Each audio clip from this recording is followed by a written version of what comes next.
22 एप्रिलला दहशतवाद्यांनी पहलगाममध्ये गोळीबार करत 27 पर्यटकांची हत्या केली।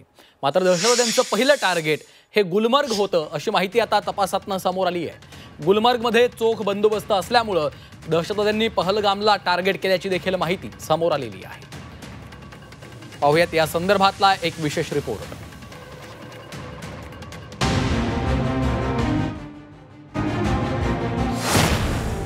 दहशतवाद्यांकडून गुलमर्गची रेकी, पहलगामवर हल्ला।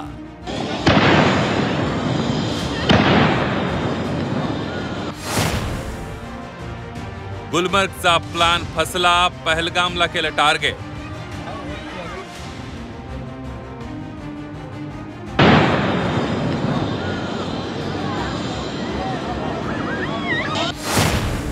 ऐनवेळी दहशतवाद्यांनी ठिकाण बदलल्याची माहिती। पहलगाममध्ये झालेल्या हल्ल्याची एनआयए कडून सखोल चौकशी सुरू आहे। दरम्यान या दहशतवादी हल्ल्याबाबतच्या तपासातून एक मोठी माहिती समोर आली आहे। दहशतवाद्यांनी आधी गुलमर्ग आणि त्यानंतर बैसरन खोऱ्यात रेकी केली होती। दरम्यान ऐनवेळी दहशतवाद्यांनी आपला प्लॅन बदलला आणि पहलगामला टार्गेट केलं। गुलमर्गमध्ये फॅशन शो सुरू होता, त्यामुळे या ठिकाणी मोठा बंदोबस्त तैनात करण्यात आला होता। त्यामुळे दहशतवाद्यांनी आपलं टार्गेट बदललं आणि पहलगाममध्ये जात पर्यटकांवर गोळीबार केल्याची माहिती तपासातून समोर आली आहे। दहशतवाद्यांनी गुलमर्ग बैसरन खोऱ्यात रेकी केली होती। 5 स्थानिकांनी दहशतवाद्यांना मदत केल्याची माहिती आहे। 2 स्थानिक दहशतवादी हल्ल्यात सहभागी झाले होते। बेताब खोऱ्यात हल्ल्याचा प्लॅन बनवण्यात आला होता। अखेरच्या क्षणी हल्ल्याचं ठिकाण बदलण्यात आलं।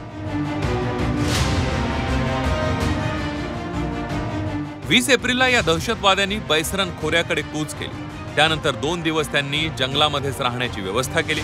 यावेळी काही स्थानिक दहशतवादी त्यांना भेटले आणि त्यानंतर या दहशतवाद्यांनी आपलं टार्गेट निश्चित केल्याची माहिती समोर आली आहे।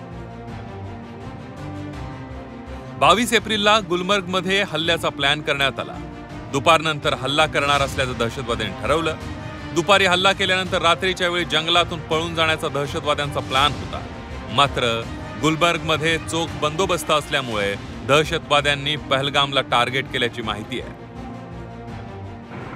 एक तर कुठलाही हल्ला करण्याकरता दहशतवादी जास्त चांगलं टार्गेट शोधण्याकरता अशा प्रकारची टेहाळणी करतात आणि त्याकरता त्यांना लोकल मदत लागते। तर तुम्हाला 7-8 दिवस फिरायचं असेल तर तुम्हाला प्रचंड मदत लागते।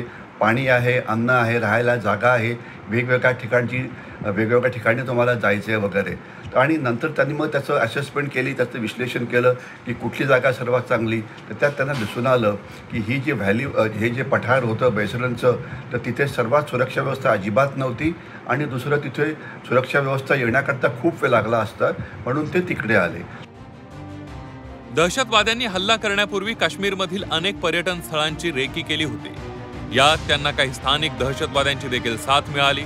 इतर ठिकाणी चोख सुरक्षा व्यवस्था असल्यामुळे दहशतवाद्यांनी पहलगाममध्ये हल्ला करत निष्पाप पर्यटकांचा जीव घेतला। ब्युरो रिपोर्ट, झी 24 तास।